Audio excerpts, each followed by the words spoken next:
dipersembahkan oleh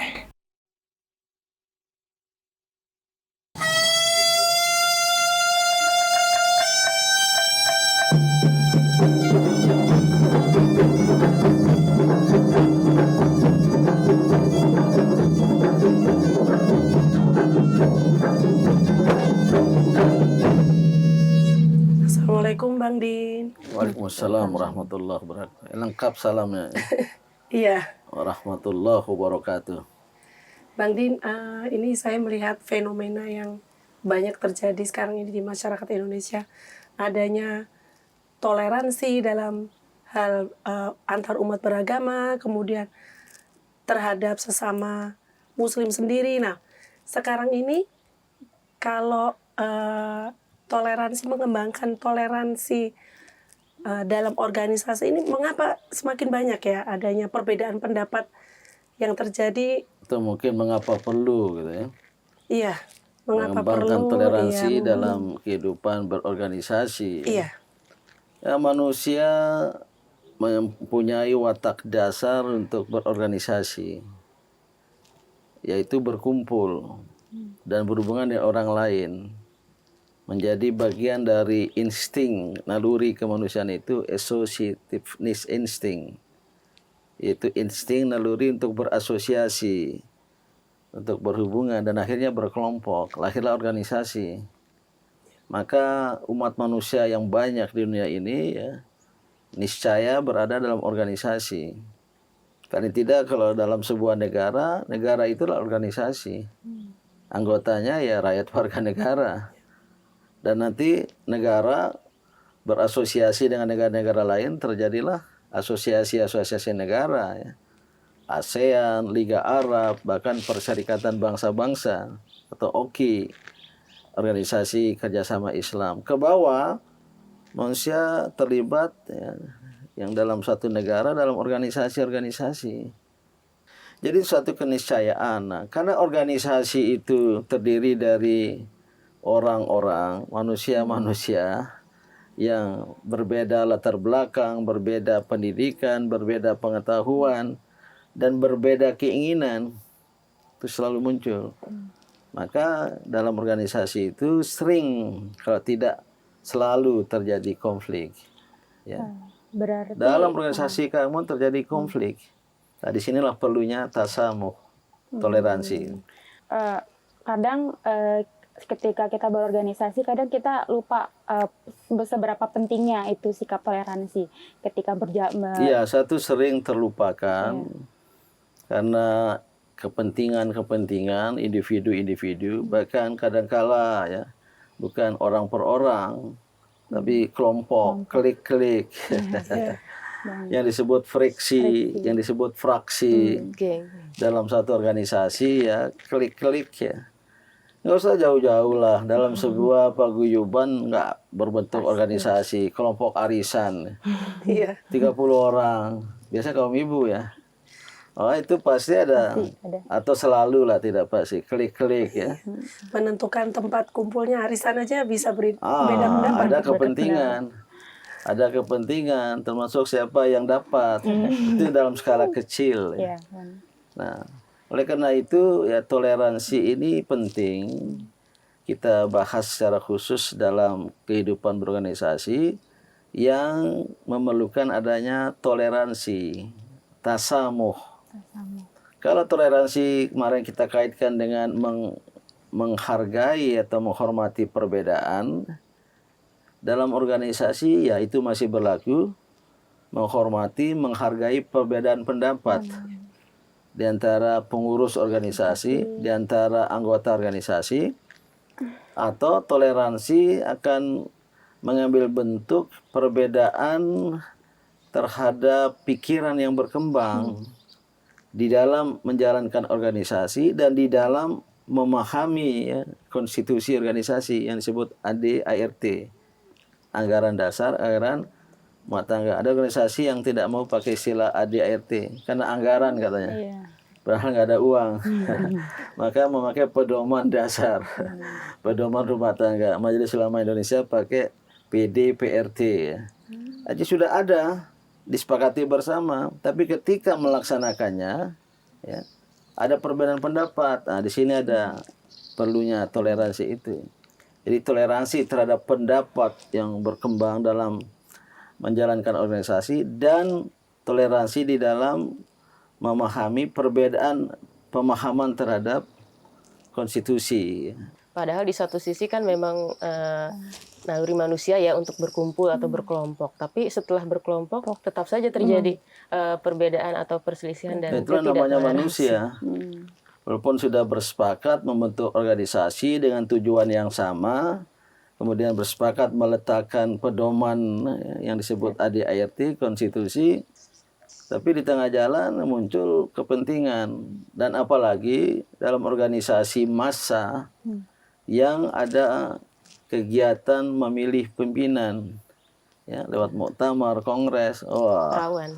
pasti itu ada struggle for power, ya, perjuangan, persaingan untuk merebut kekuasaan. Dan banyak di organisasi toleransi tasamuh itu sangat rendah, bahkan yang terjadi adalah intoleransi.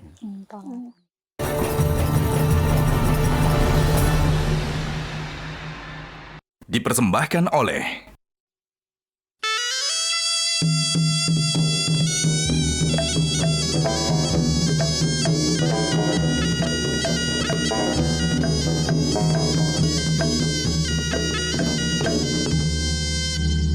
kaitannya apa, Prof, jika itu dikaitkan dengan toleransi sosial dan agama?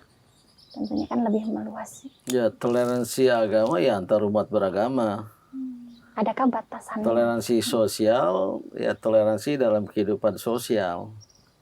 Berbeda ranah, ya, berbeda area, walaupun ya bisa berhimpit. Karena toleransi antar umat beragama berada dalam ranah sosial.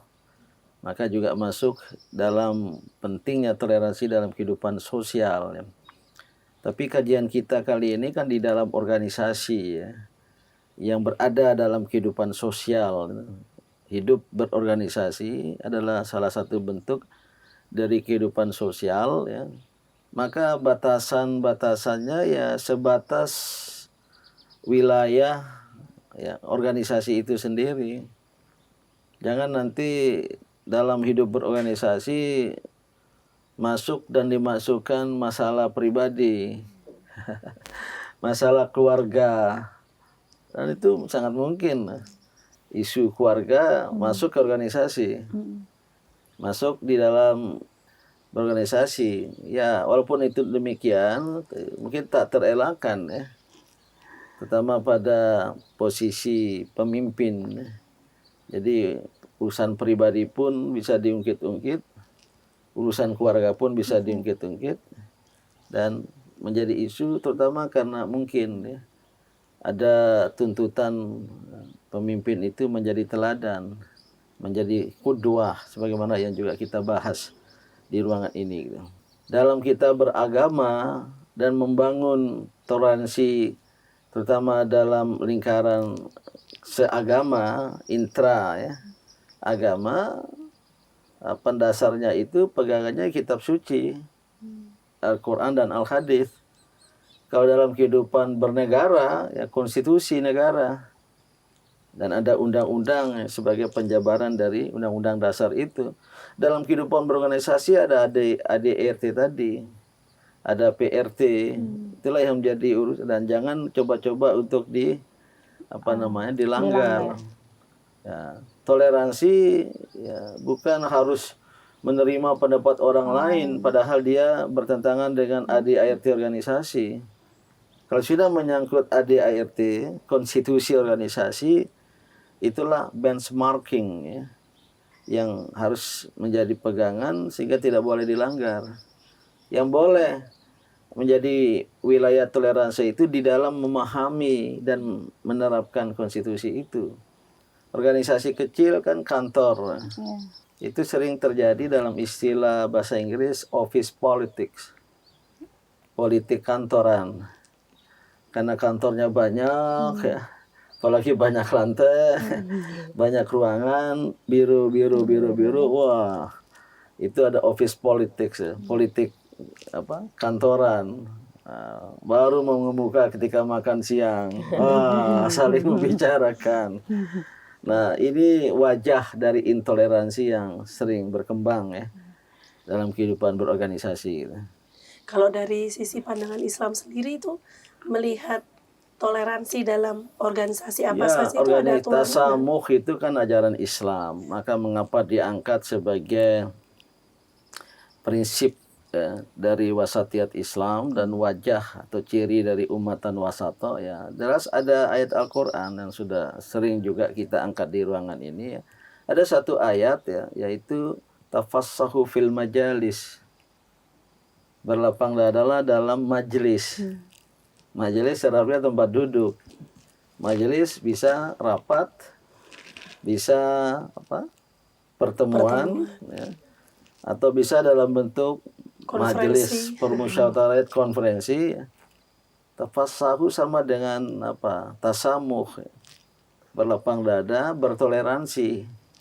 Jadi kalau masuk ke sebuah pertemuan, ke sebuah rapat, jangan pasang kuda-kuda, bukan bawa kuda. Bahkan pasang kuda-kuda, nanti saya akan begini. Belum rapat, sudah main pokok sudah mematok. Pas ada isu terkait mulai itu wajah-wajah intoleran dalam kehidupan berorganisasi. Pentingnya mengosongkan gelas dulu ya BD sebelum masuk ke dalam Jangan dong, ruangan itu. pas haus nanti nggak ada. Nggak harus kemudian di ruang rapat itu gelas-gelas kosong. Bukannya juga kosongkan pikiran, tidak. Harus berisi pikiran dengan pengetahuan tentang ADART, pengetahuan tentang organisasi, tujuan, misi, visi, misi. Jangan kosong. Saya tidak setuju. Tapi kosongkan dari praduga-praduga. Kosongkan dari suuzon-suuzon. Kosongkan pikiran, hati, jiwa ini dari kebencian-kebencian. Nah, itulah akar titik tolak dari kita bisa bertoleransi di dalam kehidupan berorganisasi.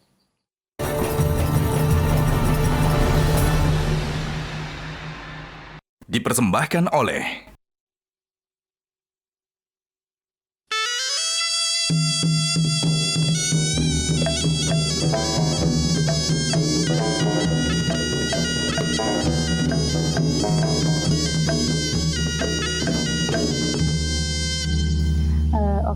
Ayahanda, tapi bagaimana dengan orang yang belum pernah punya pengalaman organisasi? Otomatis perlu belajar lagi bagaimana seharusnya memupuk sikap toleransi, mungkin lebih tepatnya perbedaan pendapat tadi. Dia harus dimulai dengan bertoleransi terhadap diri sendiri.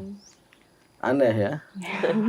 Biasa terhadap orang lain. Bertoleransi terhadap diri sendiri, yaitu kita mengukur diri sendiri. Kalau awam tentang organisasi, tidak tahu menahu, baik karena belum baca ADART, tidak terlibat dalam pembentukan organisasi, atau newcomer, ya banyak kan? Ya pendatang baru yang ngukur diri, jangan begitu terlibat dalam rapat, dalam diskusi dia pendatang baru, awam tentang organisasi, pikirannya macam-macam, membawa pengalaman, membawa pikiran dari luar. Itu bentuk intoleransi terhadap diri sendiri. Maka belajarlah, jalan keluarnya belajarlah. Segeralah ya, pelajari apa yang menjadi visi misi organisasi, apa yang tertuang di dalam ADART, PDPRT, apa yang berkembang. Ya, di antara para pendukung organisasi itu ya, maka sebaiknya dia diam dulu. Ya setelah sekian bulan lah baru ikut ngomong. Nah, kecuali kalau dia kemudian dipilih, diangkat, dia dari luar, kan sering terjadi kan. Harus menjadi quick learner, pembelajar yang cepat. Jadi pesan tasamuh, toleransi dalam organisasi ini sangat-sangat penting karena masalah intoleransi itu real adanya. Iya, tadi kan ditanya bagaimana jika orang baru. Tapi sering juga terjadi antara yang lama terhadap yang baru, yang intoleransi. Iya, kedua belah pihak.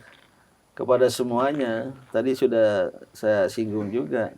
Oh, ini orang baru nih. Ya. Ya, maka bahkan wah kita harus gerogoti ini. Itu bentuk intoleransi. Nah, kalau orang barunya tidak toleran, wah, mumpung dia pemimpin yang diangkat, dia kemudian menyalahkan. Atau bukan menyalahkan secara langsung, tapi memberikan sebuah pandangan seolah-olah dia orang hebat. Pada hemat saya dia tidak menghargai pikiran-pikiran, kenyataan-kenyataan yang ada di kalangan itu. Itu bentuk intoleransi. Jadi toleransi dan intoleransi dalam kehidupan berorganisasi sebenarnya juga dalam lingkaran kehidupan lain ini tipis batasnya itu. Dan sering kita hanya kaitkan dengan bertoleransi terhadap pendapat. Nah, padahal tidak kalah penting terhadap sikap dan perilaku. Bukan soal pendapat, tapi soal sikap dan perilaku. Dan dalam organisasi modern ya ada kiat-kiat, ada cara-cara pengaman ya. Di dalam mengeliminasi, memperkecil, bahkan meniadakan gejala dan potensi intoleransi. Ya. Ada mekanisme, ada kode etik selain ADART. Kode etik. Ya, ada kode etik, ada kaidah-kaidah, ada prinsip-prinsip Atau peraturan tak tertulis. ya, peraturan tak tertulis yang menjadi semacam konvensi ya. Yang menjadi ethical code of conduct, kode etik. Biasanya dalam organisasi rapi modern ada seperti itu. Termasuk mengeliminasi potensi dari persaingan tidak sehat dalam pemilihan. Maka diaturlah tata cara pemilihan. Ya. Muhammadiyah, alhamdulillah yang saya ketahui sangat-sangat mengamankan itu. Pemilihannya berjenjang, tidak mungkin ujuk-ujuk orang luar datang. Karena disyaratkan harus sudah punya kartu anggota, berlaku setiap tahun. Pemilihannya berjenjang sehingga pas muktamar aman dan damai. Nah, ini memerlukan kecerdasan, rasionalitas di dalam mengamankannya dengan membuat seperangkat peraturan, set of guiding principles. Tidak hanya ADART, ada kode etik, ada peraturan-peraturan, bahkan ada yang bersifat tak tertulis tadi itu, konvensi yang sudah turun-temurun, dan membangun budaya berorganisasi, ya. Organizational culture, corporate culture, ini menjadi modal dasar dan harus ditegakkan atas prinsip toleransi yang intinya adalah menghargai, memberikan respect, penghormatan terhadap kemajemukan di dalam organisasi itu.